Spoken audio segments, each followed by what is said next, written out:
What is going on, everybody? James Hancock here. I'm back to do a quick reaction video to the latest trailer for El Camino, a Breaking Bad movie, which is coming to Netflix and to theaters on October 11th. I'm a little surprised that AMC isn't getting in on the action, but who knows, maybe they'll show this on AMC down the road. But this movie is written and directed by Vince Gilligan, the creator of Breaking Bad, Better Call Saul, and was essentially shot in secret.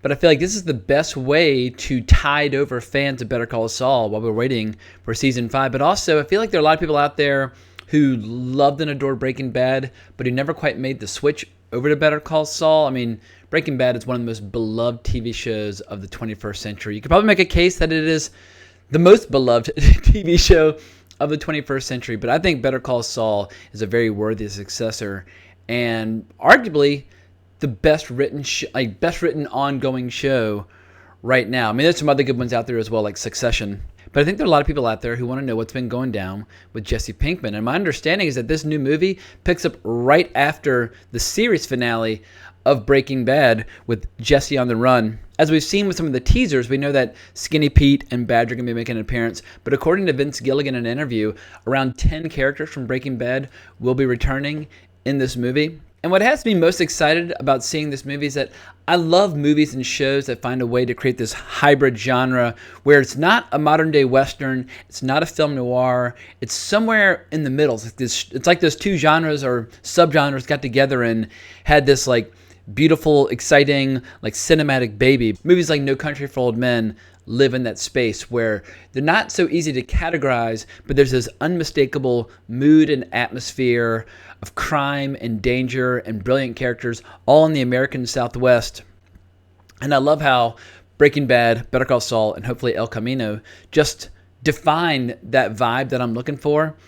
And who knows, a few years from now, once Better Call Saul has run its course and we see how Vince Gilligan may or may not choose to start putting a bow on this overall shared continuity, the combination of these shows and movies, you might be able to make a case for it being the best written, fictionalized kind of shared continuity or shared universe of the 21st century. Now, if you're a Marvel fan, try not to faint. I love and adore the MCU as well, but I would never argue that it is the best written thing out there. There's plenty of ups and downs, but the writing is what keeps people coming back to Breaking Bad, Better Call Saul, and hopefully now El Camino. So I just hope at some point we get to see Jesse say the word bitch, because of all the actors who've ever lived, Aaron Paul might own that word at this point. I don't know if any other actor out there says it as well as he does. So let's go ahead and watch this trailer right now.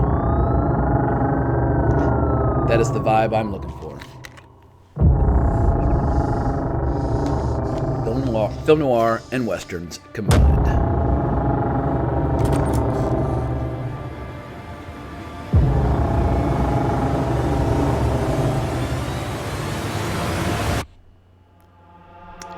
Rugged. I get low.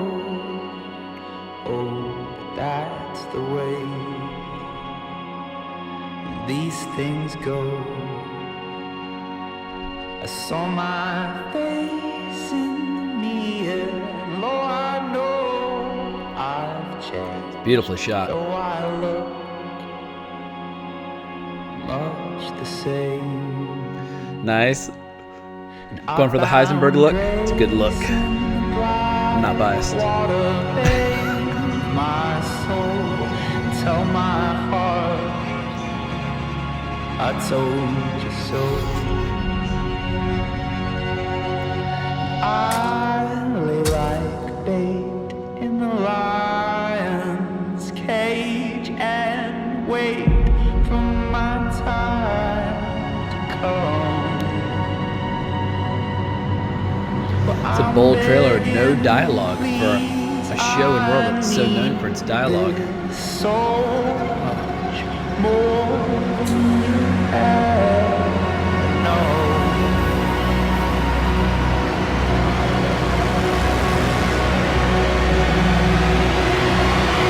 This looks insanely cool. You ready? Yeah. Now, whose voice could that be?